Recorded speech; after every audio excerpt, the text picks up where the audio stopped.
Inflation's big impact in real estate investing, specifically wholesaling. What can we do as wholesalers in order to work our way around finding deals, working with cash buyers, especially when prices of everything is extremely high? In today's video, we're going to specifically talk about inflation's impact on wholesaling. We're going to talk about its effects between us and sellers, between us and buyers, and the overall landscape of wholesaling. You know, with all these new regulations coming in, I really think inflation played a role with all these different cities and states implementing new laws and regulation around wholesaling. And a lot of you all didn't know that inflation played a role in that. With inflation happening just around the world, specifically in America, with that comes the possibility of higher rates if the government wants to control the rate of inflation, right? Usually when the rate of inflation is increasing and the government wants to bring inflation down, they will increase the interest rate. So what does that have to do with us as real estate investors, buying houses, obviously, and different things like that? So we'll get all into all of that.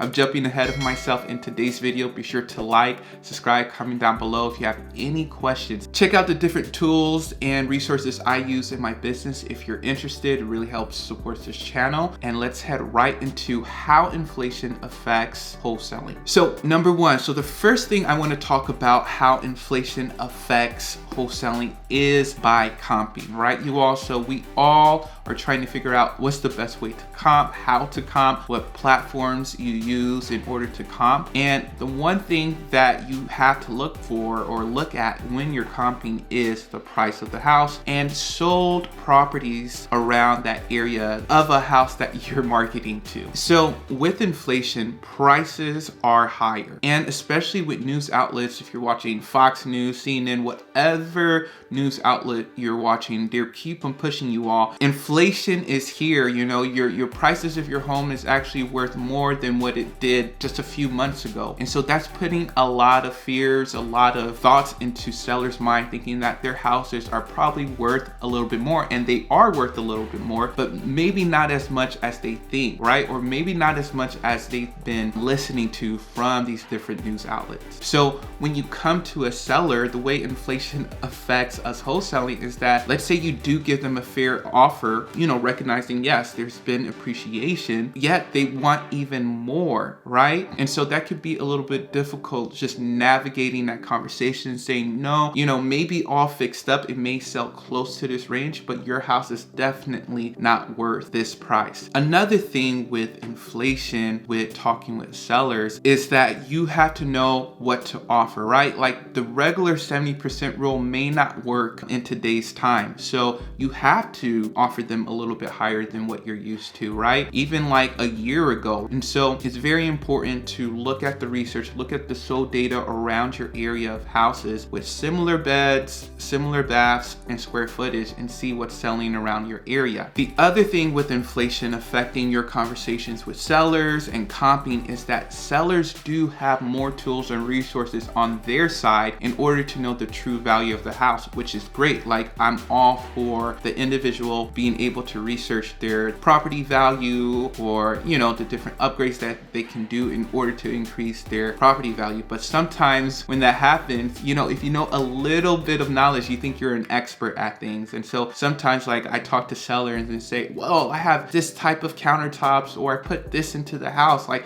it's worth like 50 grand more because of it. But no, slow down. Like, it's not all about that. And so even though inflation can be a good thing because you can definitely make more money, and that's going to be our next point, but at the same time, inflation can deceive a seller's mind on the actual value of their property. So that's number one. Inflation affects comping, it affects your conversations with sellers and offering them a good price, them thinking that their house is actually worth more than what it actually is. So number two, how inflation affects wholesaling is with your buyers, your cash buyers, right? And this is actually a good reason, because a lot of times you can get more of an assignment fee be with inflation than without inflation. And that's only because the prices of houses are usually higher. So with inflation, buyers know, they're just as into the market that you are in. And so they understand that when you bring them a house that probably a year or two ago they could have bought for $100,000, now you're selling it to them for $130,000, $140,000. They recognize that increase and they're more than willing to pay that price for that house because they know what's going on. So with inflation, buyers usually pay a little bit more. Also with inflation, because prices are higher, because interest rates are lower,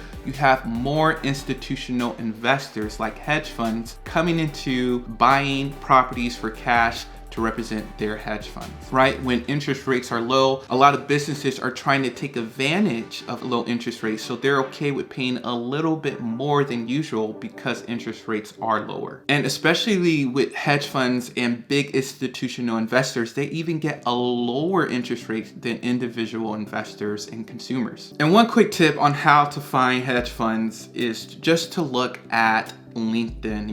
Go to different companies and see if there's a residential buyer as their description for a hedge fund, or a managing person that buys or works in a real estate department of a hedge fund, because hedge funds also, they buy stocks and different things like that. Or you can look for specific hedge funds that work specifically with real estate investing. So LinkedIn is your tool. And if you can find 10 to 15 good hedge fund buyers, you will be set. So the next thing I want to talk about how inflation affects real estate investing is that unfortunately or fortunately there is more competition. It's always good to have an abundant mindset, but at the same time more and more wholesalers are coming into the game because they're seeing these big checks that people are getting. They're saying that people are making tons of money in wholesaling and they want to hop into it. And then the other thing with more competition is that it may be a little bit more difficult for a beginner to make it as opposed to a seasoned investor. So that's something to consider because people are making more money. So there's more people rushing in, trying to take advantage of everything, low interest rate and higher prices. And just on that point, I want to talk about the regulations and laws coming in where more and more cities and states are requiring people or wholesalers to hold a license in order to wholesale real estate, because they have way more beginners coming into the competition of wholesaling, and they're putting properties under contract that they can sell. They're just advertising it the wrong way. And so you have a lot more people in this field that are making more mistakes than usual. So that's kind of how inflation plays a role with the regulation and laws coming into wholesaling.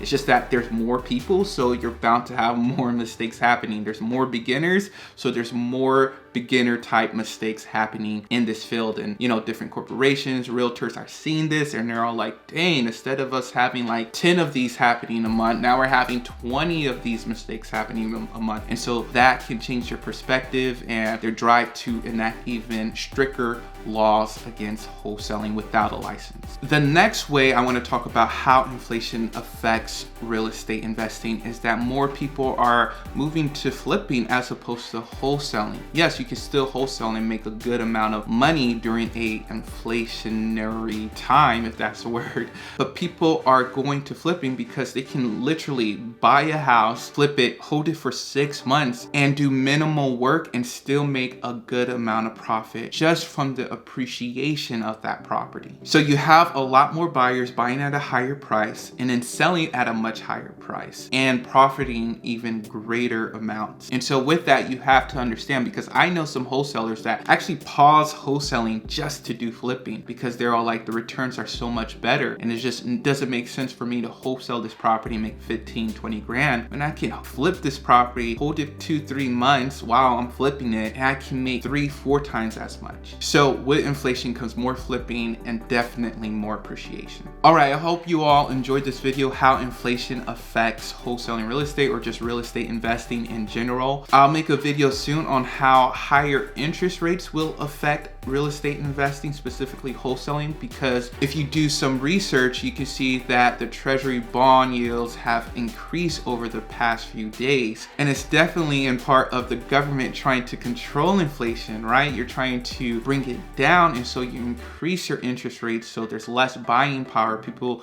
want to buy things less because prices are higher. I mean, well, the cost to borrow is higher, right? So people are not just throwing money anywhere because interest rates are low. So when you increase interest rates, people buy less because they don't want to pay more on the money, which makes sense, right? And so, for example, I have a family member who bought a house last year around this time, and their interest rate was around 2.6. I think that was the lowest it's ever been, like in January and February of last year. Now, if he or she would get that same property, it would be probably up to 3.2 to 3.6%. So if you all wanted to buy a personal house or just an investment property using a bank loan, last year was the perfect time to do it, but interest rates are still relatively low. Under 4% is still decent, right? Other countries, it's like so much higher. I heard years ago, like it used to be even higher than that, like close to 18%, which is mind-boggling. Like, are you serious? 18%? But I guess the numbers worked somehow, maybe because the price of the property wasn't that much compared to